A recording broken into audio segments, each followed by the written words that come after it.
David Moulton has made the long trip to visit me today. How you doing, David? Just fine. Good to see you, Jim. I can't remember the last time I've seen you. It's been a long time, like at least 20 years. Yes. At least 20 years. So, some website says this. David has been a faculty member at Douglas College. You teach sales and marketing since 2004 and has also instructed at Kwantlen Polytechnical University and the University of the Fraser Valley. David has written several case studies that focused on sales management issues. So, how you doing? Good. It's been a long time. Yeah. I always like to tell people how we're connected. Right. And we were talking about this, of course, before we start rolling. I have to say, save it for the show. Right. And it's through Moorlands Camp. Yep. Now, I worked there on and off for a long time. We weren't there at the same time. No. But you were always around. You were always around. Why? How did you get involved? You worked there in the 70s, right? It was, I only worked there the one summer. It was the Moorlands, it was 1977, and I didn't have a summer job. Right. And there was an ad. I was actually collecting unemployment. And, you know, they had a bulletin board back in those days. Right. And it had this assistant director position at Moorlands Camp. So I applied, and I met Doug Very, and he hired me. Yeah. And so I worked the whole summer. So at the beginning, I guess it must have been part of May and end of June, I worked downtown on by the diocese office, by the St. James Cathedral. There was an office in the basement. The Anglican Church. And then you go up to camp, July, early, whatever it was, late June, early July and then you have the 4 2-week periods, right? And then the break at the end of July when you come down for 3 or 4 or 5 days and then go back up and finish up just before Labor Day. Now, your parents were involved. They were not in the church, but weren't they donors for a long time? I used to see their name on lists and things. Well, they may Are they donors because of you, or were you there? It would have been that because they were good Catholics. I mean, we're not. Oh, okay. Moorlands was an Anglican, so they were at least they were. So they felt guilty about donating to an Anglican church. Right. Yeah, but it was a great experience. Probably the best summer job I ever had. Right. I mean, if you remember, you could look out onto the water. Why didn't you go back?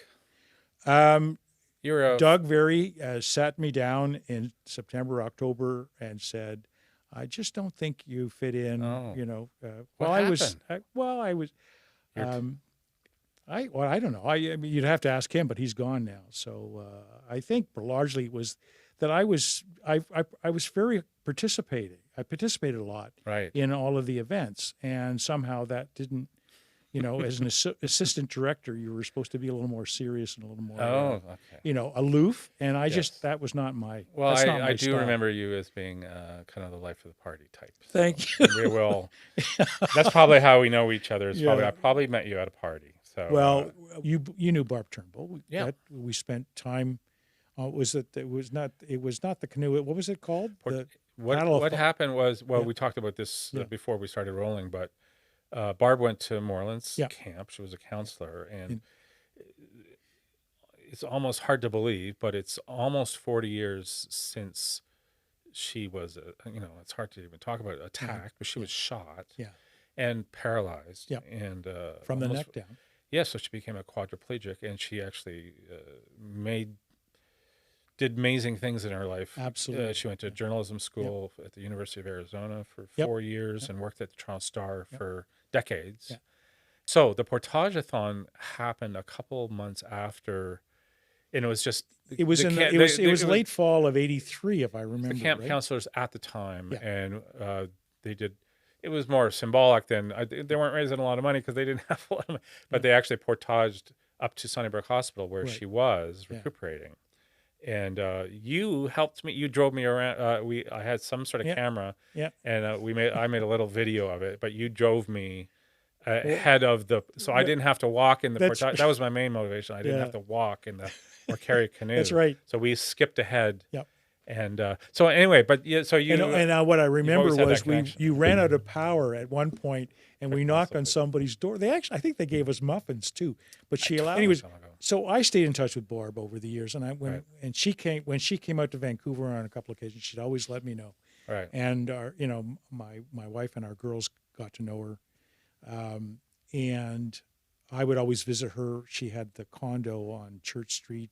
Yeah, that St. Lawrence Market area, the Market Square. Yeah.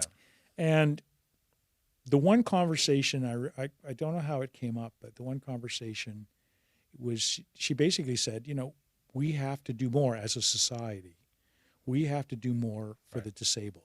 Right. And she fully recognized that she was very lucky in terms of her disability. One, she got shot working at Becker's, so she got covered by WCB. All right, a lot of people have injuries and don't have any social safety net to rely on.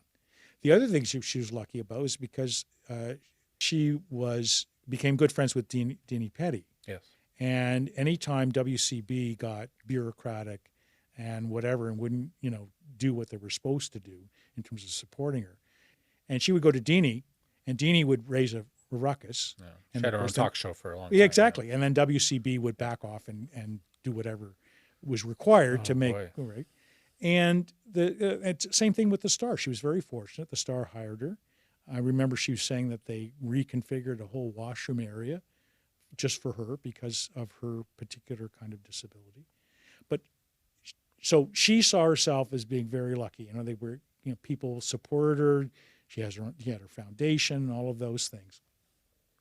But she said, the numbers are terrible. That disabled people, the unemployment is, I think it's well over 50%. It's an atrocious unemployment of disabled people is very high.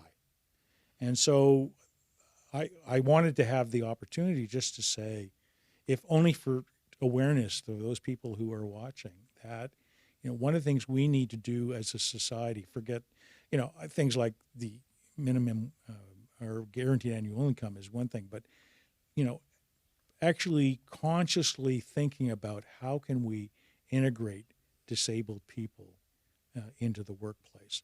So I just wanted to, if nothing in memory, because Barb was a wonderful person. I really, I remember when we got to the end of that portage-a-thon, she came out with the halo on her head. Remember? Because she, I don't know if you remember, and she smiled. I mean, she was, I wouldn't say, I don't know, beaming is the right word, but that she just had such a positive.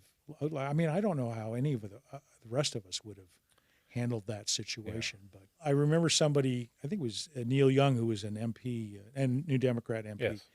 Yes. He called us tabs. We're temporarily able-bodied. Yes.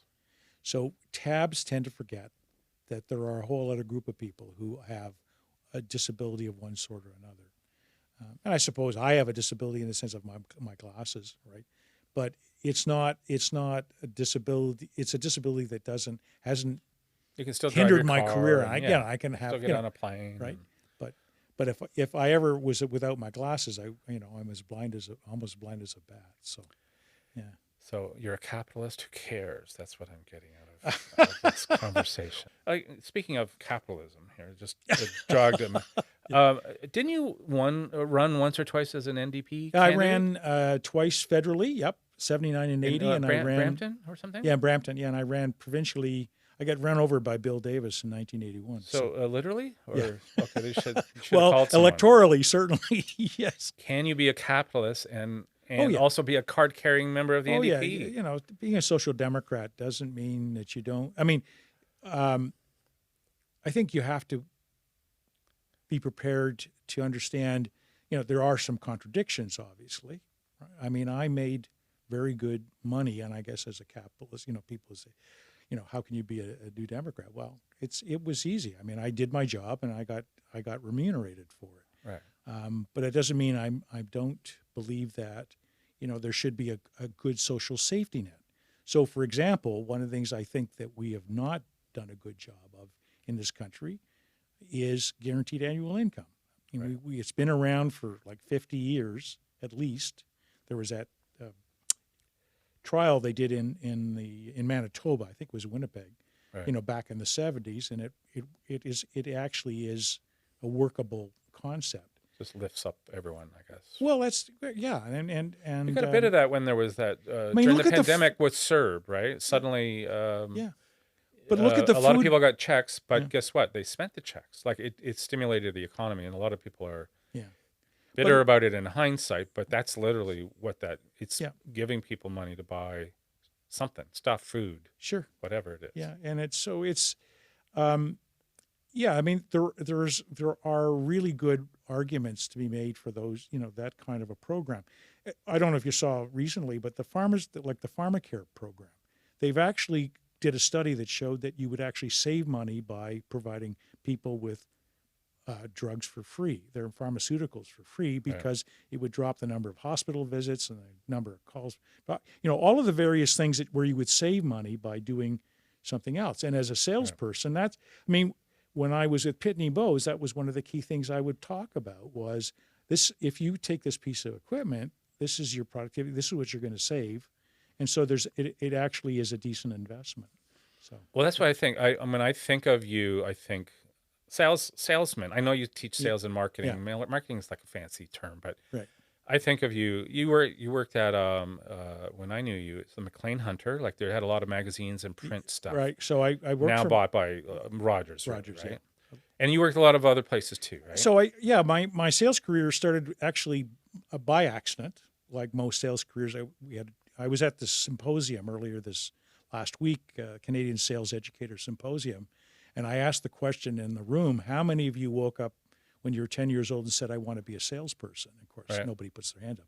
So most people end up in sales by accident, and that was my story. I was looking for a job because I had decided to drop out of my doctoral program at York because I didn't see any future in being an academic.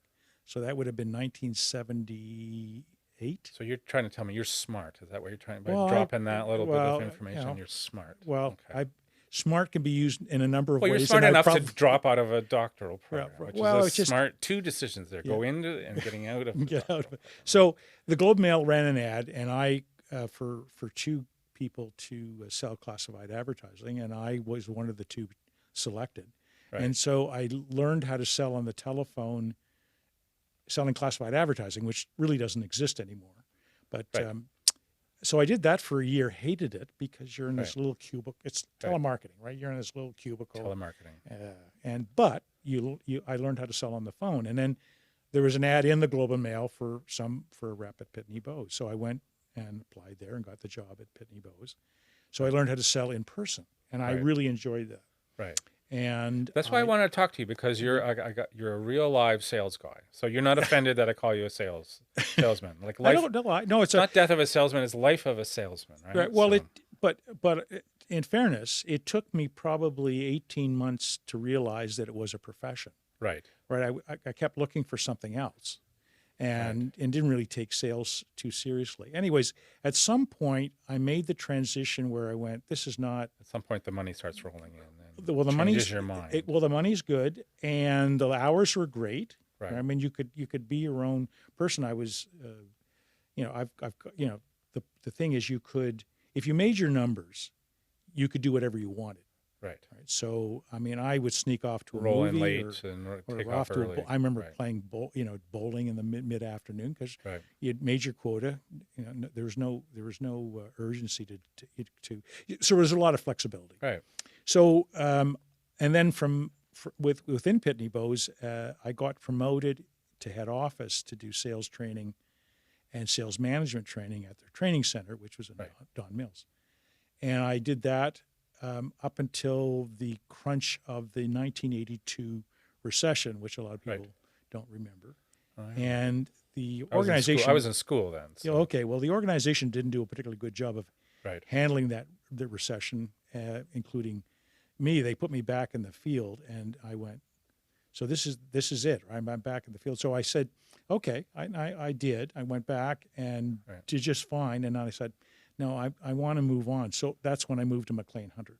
Right. And I worked for Marketing Magazine for a period of time, and then I moved on to McLean's. But you also worked at Scotiabank and CIBC. You worked for banks. I think you moved out west. That was the transition. So you moved out west later. Okay. Yeah. So what happened was So when I was at McLean's, they had a contest in 1985 that if you made your numbers, you got to go to Expo 86 in Vancouver. Right. So I remember Mary and I were newly married. We got married in May of 85, and through the last part of 85, I'd come home and she'd say, "What did you sell today?" Because she really wanted to go back to Vancouver. I had never been. Right. So I made my numbers. So we all went on, in 86, we went off to Vancouver, turned it into basically a honeymoon because we were there for 3 weeks. And I said, if I ever get an opportunity, I want to move to Vancouver. That's beautiful. So a good friend of mine from college, which interestingly enough, we never really agreed on very much when we were in college, Helen Sinclair, was a senior person in the planning at Scotiabank. And she said, we're trying to reorient the retail network of the bank.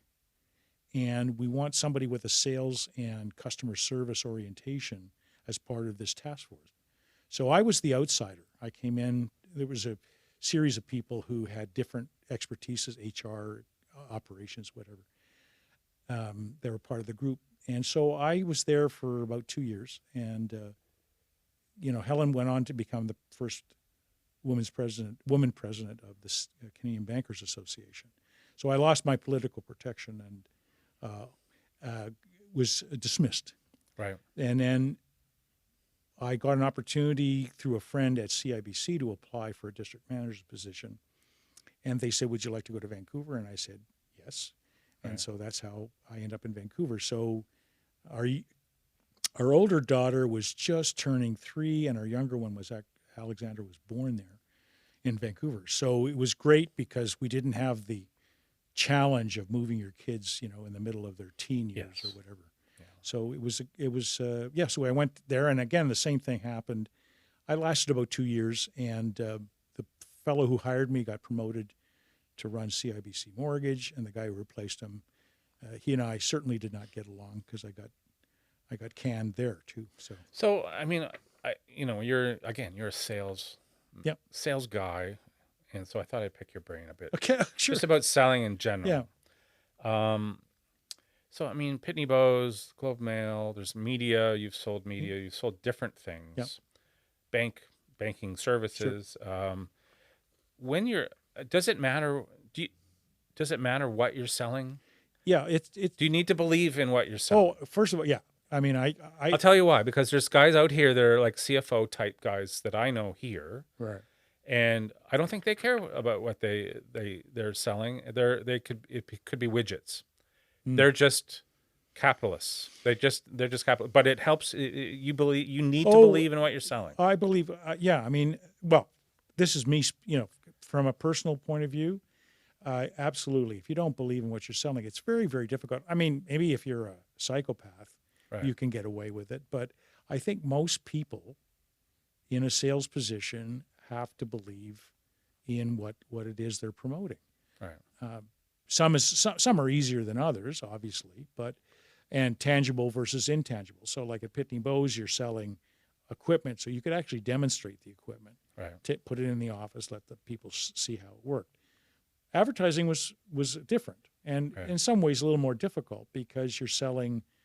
It's not how do people respond to the ad? Well, there is some research, but it's not as tangible as watching letters flow through a machine to increase productivity, that sort of thing. Yeah. So, but I would say that there's 3 things.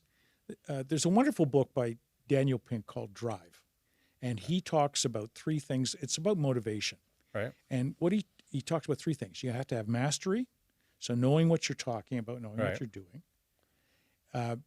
And that, I think he throws in the 10,000-hour rule that, what's his name? Malcolm Gladwell talked about. And I think there's some truth to that. There is some truth to that. All right. Some people are natural, but most of us have to work at it to get where we are. He talks about autonomy. So the idea of being able to do your own thing, be your own boss and not be micromanaged. And the last thing, I always forget whether it's purpose or passion. It doesn't really matter, but it's the same thing to your earlier question about believing in what you do. If you believe in what it is you're talking about or you're trying to promote. And it can apply to ideas as well as to products and services. Right. Then it's really important that you have that sense of commitment. I think, and one of the things I think you're seeing with the new generation, as I'm hearing from, people talking about the new generation, is that they're much more interested in that than maybe our generation was. Right. Believing in what we would take a job, having an ethical or yeah, and I'm making a difference in the world. Yes. Like a positive difference. Just do no harm kind of thing. Like, well, exactly. Yeah. So, I can get that. Yeah. So why did you decide to teach? Well, if you recall, go back to my 2 years as a doctoral student. I actually taught. 1 year I taught American history as a teaching assistant, and then I taught Canadian history. Actually, with Irving Abella was the prof. So I did have some teaching experience and liked it. The reason I left the doctoral program is by the time I got to the doctoral stage, all the jobs were filled. What were you studying? Canadian history, Canadian American. So you want to maybe be a history professor? Yeah, so but the chances 20 of those jobs were slim to none. Right. So I just made a decision. And then when I was at Pitney Bowes, I ended up in the classroom teaching sales and sales management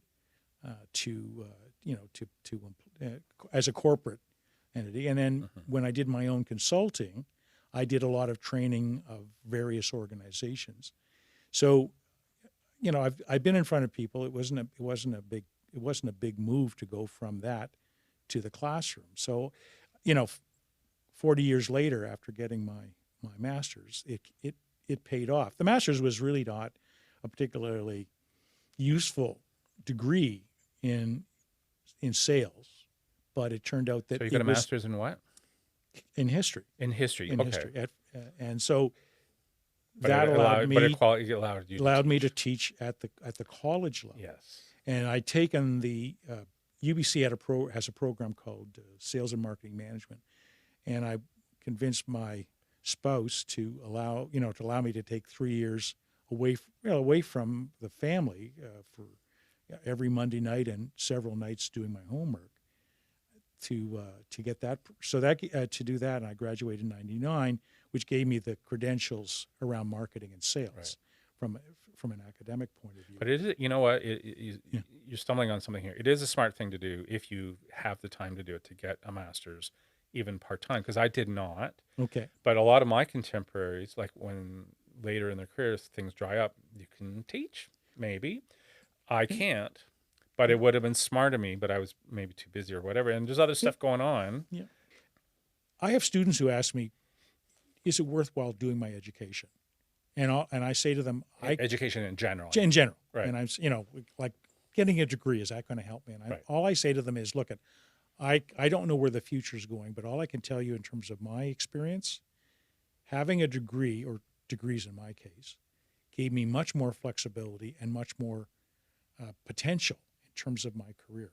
I was never restricted because of any educational qualifications. Well, you're right into the liberal arts, that argument. It's like, but it does open doors for you. Well, but the thing too is and I think it helped me in terms of my sales career, is the critical thinking. I mean, people don't I am a real fan of the liberal arts. I mean, I did not go to business school.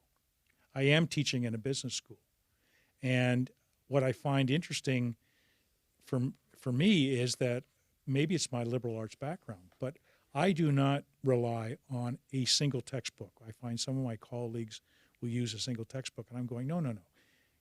There's no truth in one book. So I always, even my introductory courses, I have more than one book that the students need to read. And in my sales management, I probably have 4 or 5 texts. So you teach more than one class then? One subject? My repertoire, as it were, I teach introductory marketing. We have an introductory sales course called Personal Selling. I've taught business marketing, international marketing, sales management, and an upper-level sales course called Professional Selling. All right. So that's probably my the extent. I've stayed away from market research. Right. I was never very good at algebra or statistics. So I'll let somebody else handle that. So I had an aspiring stand-up comedian sitting in your chair, Right. and he had his lifelong dream was to be a stand-up comedian. Right. He actually went to community college. I can't remember which one to Right. be. There's a There's course yep, in stand-up Yep. comedy, and so I asked him, "Can you teach funny?" And then can you? But my question for you is, can you teach someone to be a salesperson, or are you born with those qualities? Well, one of the myths I think of sales is that you'll hear a lot of people say they have to have the gift of the gab. You got to be able to, Right. chat people up and blah blah. That sort of. And my experience is the really good salespeople aren't big talkers. They ask good questions. They do their research and make sure that when they're in front of the customer, they ask them really good questions, and then they listen. And then, they confirm it back, or, and make sure that they've heard whatever correctly. So I think you don't have, there are people who have some natural talent for sales, but there are a lot of techniques that you can convey and they can learn, because well, do you have to be an extrovert? I mean, when I look at you, when I think of Dave Moulton, you're a lot of these qualities, you're arguably born with them. So you're extroverted, charismatic, charming, funny, etc., etc. All the things I'm not. You can't teach that. But I mean, were your parents extroverts? Where did you get all that from? Well, what's interesting is my dad was a credit manager. Right. So I was telling you. So he was hilarious, in other words. Yeah. Well, two things. One is that I'm the oldest of 9, and 4 of us ended up in sales. Nobody ended up in credit. Oldest of 9. So yes, you mentioned before you were Catholic. Yeah, right? yeah, okay. yeah, So, okay. yeah. Well, I'm a recovering Certain Catholic. things are lining up here. Yeah. But so my dad was credit manager. So which is often seen as the opposite of sales, because oftentimes credit managers will tell salespeople they can't make the deal because they haven't cleared credit. No, my parents were both, I think, rather than introvert or extrovert, they were just active in the community. They were, volunteers and that sort of thing. And that's part of it as well. So if you had students, I mean, you've had a lot of students, you've Yep. been there almost 20 years. If they're just like painfully introverted, would you counsel them to maybe have you done that to find something else, or? Yeah, well, it depends on because they're the young, student. though. I mean, because there's a book by, Daniel Pink has written 2 very good books. One is Drive, which I just described, and the other one that I use actually in my introductory sales course is called To Sell is Human. And what he has found through his study, and I think he had 7,000 respondents. It's actually a fairly detailed study, but he called them ambiverts. That is, you had an element of invert and an element of extrovert. So if you're too extroverted or too introverted, you're not going to be as successful as a salesperson. So you need to be, and it's true for a lot of things. You can just be too much. Well, so in sales, there's this contradiction between ego drive on the one hand, right, and empathy on the other. And so what I tell students is you want to be somewhere in the middle with both of them, because if you're too empathetic, you're never going to ask for the order. Right. If you're too ego-driven, you're going to beat up and run over your customer. So if you have, you're in the range in the middle in terms of both empathy. So I have enough empathy to understand where you're coming from, but I've got enough ego drive that if I really believe in what I'm promoting, I'm going to ask you for the order, right? Okay. So there's every once in a while I write something down if I hear it resonates with me. Right? Sure. And it's kind of like what you're talking about, asking for the sale. Like, no one told me that for years and years and years. I didn't study sales, but But then I hear somebody say that. Remember to ask for the sale, and it makes a lot of sense. Yeah, it makes a lot of sense. But the thing is that a lot of people get hung up on the close, and what a lot of the research is, I call it the reverse triangle. That is, in the old days, if you look at a triangle at the top, starting the sales process, right, and then down to the bottom and the wide end of the triangle, that was the close. So you'd see advertising for heavy closer, big closer, strong closer. Well, what they discovered, Wilson Learning really came through with this, is that it's actually the reverse, that the triangle starts at the top. If you develop a relationship with somebody, but more importantly, qualify the opportunity properly, ask the right questions, and know that there's actually a situation here that you can help the client. By the time you get down to the close, I think Wilson Learning, it was around 3%. So asking for the order was actually a fairly easy thing to do if you had done all the other steps in advance. So I tell students that if you follow the process reasonably well, you have every right to ask for the order, right, and take it from there. So a podcaster I listen to define sales as follows. And there's all these pithy definitions out there. So sales is trying to convince someone else that they need something that they might not realize they need, whether they need it or not. Can you follow that? Yeah. Well, I still think at the end of the day, both parties have to feel that they got value from the transaction, like from a win-win. A win-win. No, and people go, just to feel good. Yeah. Well, so that's why, as a salesperson, it's really important that you articulate value, and so if there's been a revolution in sales, it's been that the advantage I had, going back to my Pitney Bowes days, is I was the keeper of product knowledge. Right. So you called me and said, I think I may need a mailing machine, or I may need a copier, right, or I may need a photo inserter, or I would go in and take a look at all your paper and say, I think maybe we could do something here, right? And then I would ask questions and qualify. And then but I knew all the product information. The internet comes along and the paradigm completely changes, because now people show up, and I've had salespeople tell me that they show up from a customer calls them, and they show up and they've got all their information, their company's information, plus all their competitors' information on the desktop or on the table.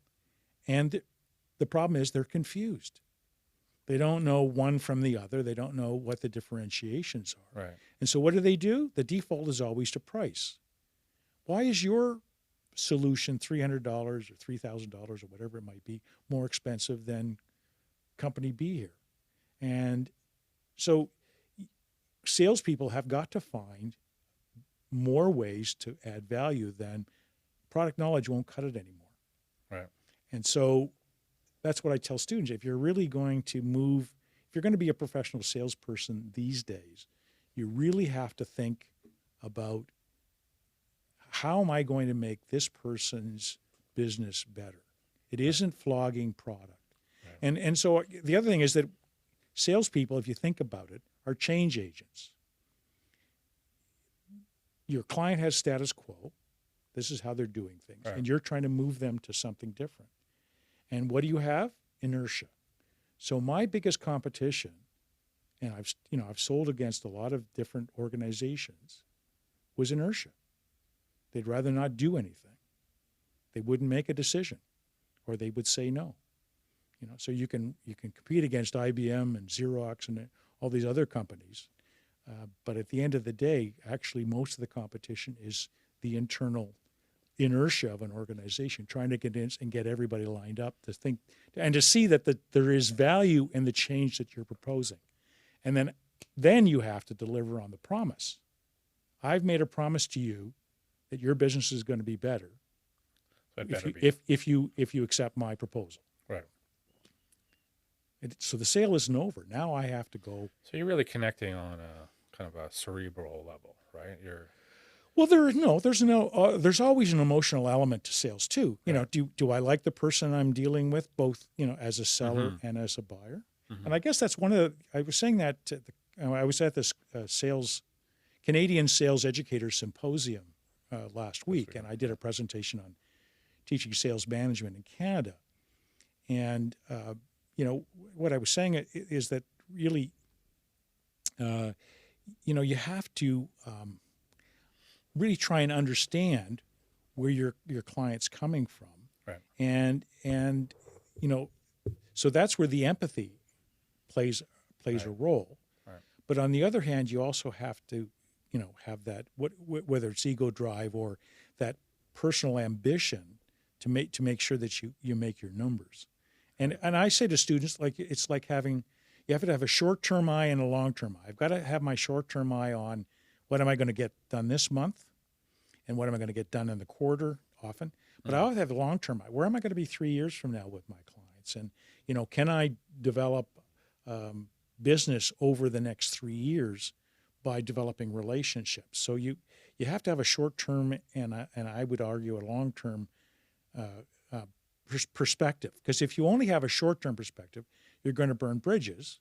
If you have a long-term perspective, all you're going to do is make, the sales aren't going to happen because you've got to do a combination of both. Back when you were starting out, did you do cold calling at all? Oh, yeah. I mean, do you believe in it? Does it work? Well, what I argue today, yeah, it does. I mean, it's better than doing nothing. Is that? Oh, absolutely. No. Well, but pre-internet, cold calling was a way of generating business. I mean, right. I was a quick story. I was my first month or so, and they may have been my first client, but I'm in an office tower somewhere in Etobicoke, deepest, darkest Etobicoke, and there's this door, and all it has is a number on it. There's no nameplate. There's no nothing. So I walk through, and I introduce myself as the Pitney Bowes rep, and the woman says, "Oh, our machine is in the back." Well, I don't know. There's no record of a machine, so I go around to the back, and there's a competitive machine. But Pitney Bowes had such a market dominance or, brand name that she assumed it was a Pitney Bowes machine in the back. They were not happy with their machine. So I said, well, listen, I can bring you a machine that will actually do the job better than this one. So that was where I put a demonstration machine in. And like 2 weeks later, I got my first sale. But I didn't know anything walking through that door. And those days I think are gone now in the sense that if I went to that door, I could punch in the suite number and something I'm sure would come up on my iPhone or my iPad, right? So I would at least know. It turned out they sold and distributed contact lenses. So I would think somebody pop up. So you have the opportunity these days, I think, to have more of a warm call. You know a little bit more because the internet just has so much information. I remember going to job interviews, and not knowing anything about the company, and then you kind of get the message, kind of 2 or 3 interviews like that in, like maybe you should research this again pre-internet. So what? I'm supposed to go to a library and like look up. Like that sounds like a lot of work, but now there's no excuse. Yeah, I can research David Moulton on the way. Well, absolutely. But this is where LinkedIn becomes. Remember, I mentioned that Rick Lambert made a presentation at the same symposium, and he talked about how students really didn't get the importance of LinkedIn, and in terms of both design, just starting out. You mean starting out. Starting out and, maintaining it and using it properly, right? And I think, he made a valid argument in my mind, and it's changed my approach. And when I get back to Vancouver, I'm going to try and be a little more active I was a passive user on LinkedIn, be more active, is that he makes a valid argument that LinkedIn is now going to surpass the resume as that sort of area of exploring the background of people. But what he's basically saying, if you have whether you have a mediocre resume or a mediocre LinkedIn page, you're actually doing yourself a disservice, right? It's also just collecting connections. That's what the concept of this show is really. It's connecting with people. Yeah. But I also tell that to my daughters, is like, who are just really starting out. It's just like, you can, like these summer jobs that you have, you can just you can connect. You never know 2, 3 years from now, 10 years from now. I mean, someone just called me, I was telling you before, somebody I met 13 years ago, haven't worked for 10 or 11 years, calls me up. Yeah. Because you kind of somewhat passively have continued to be connected with them, right? So, well, I was going to say that, and I was saying this at the I'm sure my presentation. I was fortunate for two reasons. One, by family. My dad was a credit manager, so I understood the importance of credit in sales. You don't have a sale until you've got the money. Right. So getting to know the credit function and the credit people was really helpful. The other thing is that two of my summer jobs, I did procurement. So I worked for a company called Holophane and a company called Federal Pioneer, Federal Pioneer. And that gave me the viewpoint of what it's like to be on the buying side. So when I went into sales, I had a pretty good idea of what people are looking for on the other side. I was never one of those heavy closers, like like wait for, deal with all the objections and close. I was much more into the relationship and much more into the consultative type selling. I'm going to have some fun with you now. Okay. Okay. Have you ever looked at Rate Your Professor? Yes. So, well, I have too, and I looked you up, and so sometimes it's not like the happy students that go there. It's it's self-selective. So apparently you make your students read the books. Yeah, it's a terrible thing. And they're disappointed in you for that. So you're not cool, Dave. I know. And here's a quote: likes to talk, likes to hear his own voice. Now that I read, it doesn't sound like you at all. So so perhaps this has no credibility. Yeah, I mean, at all. No, the Rate Your Professor is self-selective. So yeah, you get people who really love you, and you get people who hate your guts, right? So, you know what? You have to have a thick skin, I think, don't you? If you're in the public in any capacity. Right? Yeah, so. and what I would say in terms of, the role of instructor, I try and do as best I can the Socratic method, where you ask questions, but it's difficult sometimes to do the Socratic method if the students haven't read the book. Right. And I've had more instances that I like to remember where I've discovered, after asking a few questions, that nobody in the class has picked up the book. Yes. So, I mean, I have an agreement at the beginning of the course. I say, if these are the book, I'm prepared to come and talk. Right. I get prepped and ready to come to have a conversation around whatever the topic might be. I expect you to do the same thing. Well, you know what? They're also probably at a stage of their life where they need to. They're learning. They're growing up too, right? My kids are the same. Well, there's a big difference between being 18 and being 22 or 25, right? Yeah. And there is a big adjustment going from school to the real world. And, and you're going to have to read the book when you're fully employed somewhere. I mean, one of the whether it be a manual or whatever, right? Yeah, so. I mean, one of my frustrations in a business faculty is convincing students that they have to read a newspaper. Yeah. I mean, I don't care whether it's hard copy or online, but yeah. You got to know what's going on in the world. Yeah, mine. They find out. They find out, but differently than we used to. Facebook is not applicable to me or whatever. Do you still subscribe to a real newspaper? I still subscribe to. I get a home delivery of the Globe and Mail. I've been, I grew up with the Globe and Mail, so you worked for the Globe. I worked for the Globe, but I actually read my parents had the Globe and Mail in the house, all the time I was, growing up. So in preparation for talking to you, I mean, I used to use Google. Now I use artificial intelligence. So I just asked how.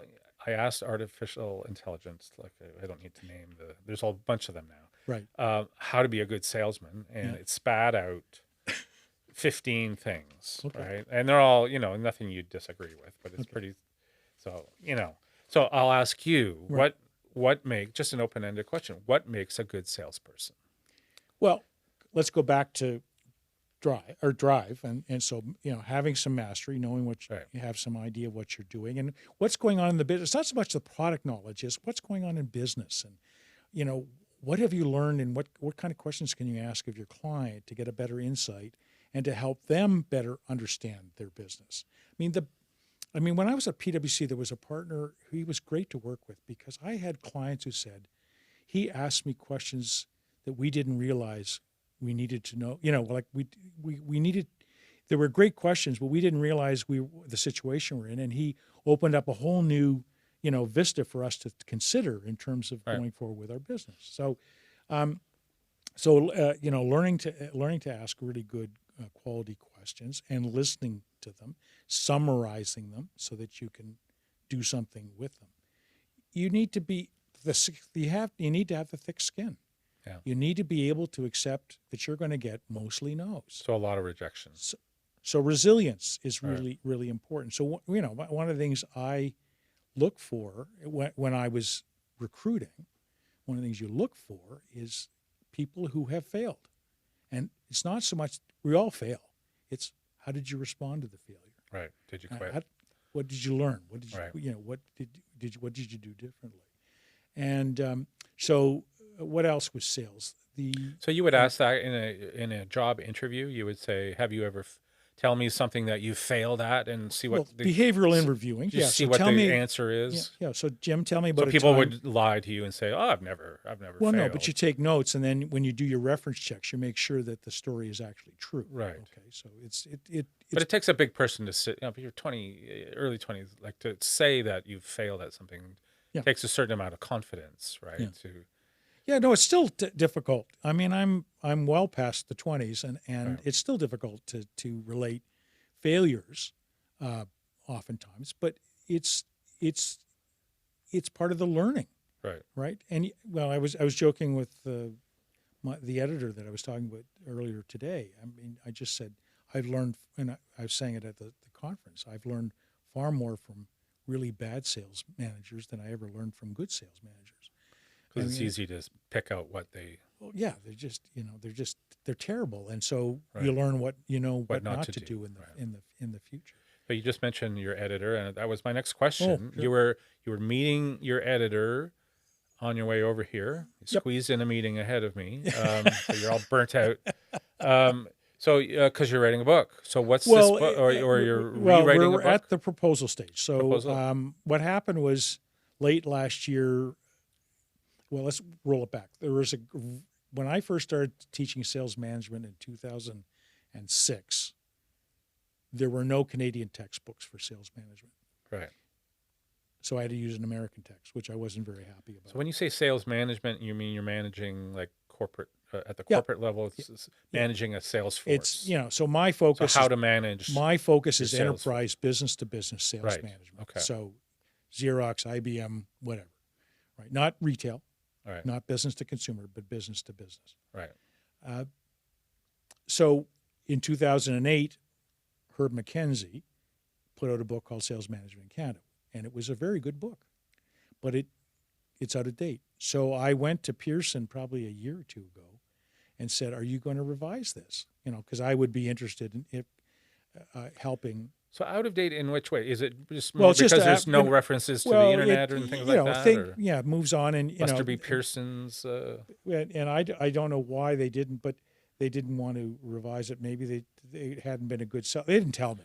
Some things I would think are eternal, some eternal truths about sales. No. Well, the other thing that's going on that we were talking about this morning was that the market's growing because more and more colleges, and I'm not so sure about all the universities, business schools, but I can tell you more and more colleges are taking on sales programs and sales management programs because, go back to Pink, 1 out of 9 of us ends up in some sort of sales role, professional sales role. So it's probably Pink said, I think it would be if you put all the salespeople in the United States together, it would be the 5th most populous state. Right. So we're talking millions and millions of people in North America. Right. Yeah. So it's a growing discipline. Well, obviously not particularly well understood by a lot of non-salespeople. When you said obviously, you pointed at me. What's that? Well, just no. In the sense that I'm using you as a foil, but I've had you're right. But, with non-salespeople, right? They, for example, I talked about this last week. A lot of non-salespeople think if you've got straight commission salespeople, you just throw them out there and they'll take care of themselves and everything will be fine and you don't have to manage them.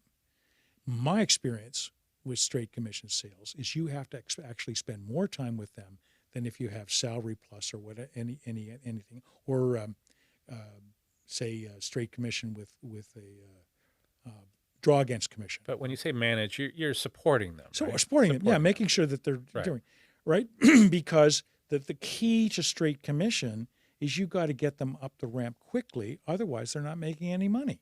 Right. And if you leave them to their own devices, a lot of them are going to fail, and they're going to leave 6 months with no sales or whatever. Exactly. It's probably fairly common starting out. Right? Yeah, yeah. So but they think because they're on their own and they have to what we used to call eat what you kill, right? You don't eat until you've made a sale.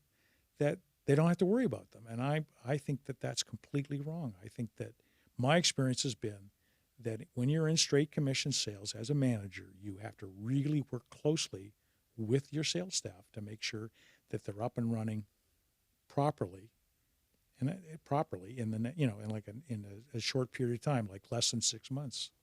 So growing market, but that's what the book's about then? Well, the book will be let's roll it back. I'm at the proposal stage, so that's what we were talking about today, and so I've written a proposal outlining what the textbook would contain, and I've written a sample chapter. So I'm basically at the green light. I've got to make a few changes that I was going to make on the proposal, but I never got around to it because I was busy working on this presentation last week. So I'm going to do that in the next week or two. And the chapter basically is written. So what my editor's going to do is once I've made my comments, she's going to put it into a package, send it off to get some peer reviews in the marketplace. And then she's hoping that by September, October, that she'll get a decision from the company, because they've got to make sure there's a business case for it, that she's hoping that I'll have a go-ahead by, say, the beginning of October. So then that would be when the real work starts. Thanks for coming. Well, listen, thank you. I really appreciate the opportunity. It's good to see you again. Good to see you again, too. You're a long way from home. Yeah, well, I'm heading back tomorrow. So it's good to see you. Hopefully it won't be another X number of years. Well, I'm sure we'll find a topic to talk, something to talk about. Good to see you. Okay, take care.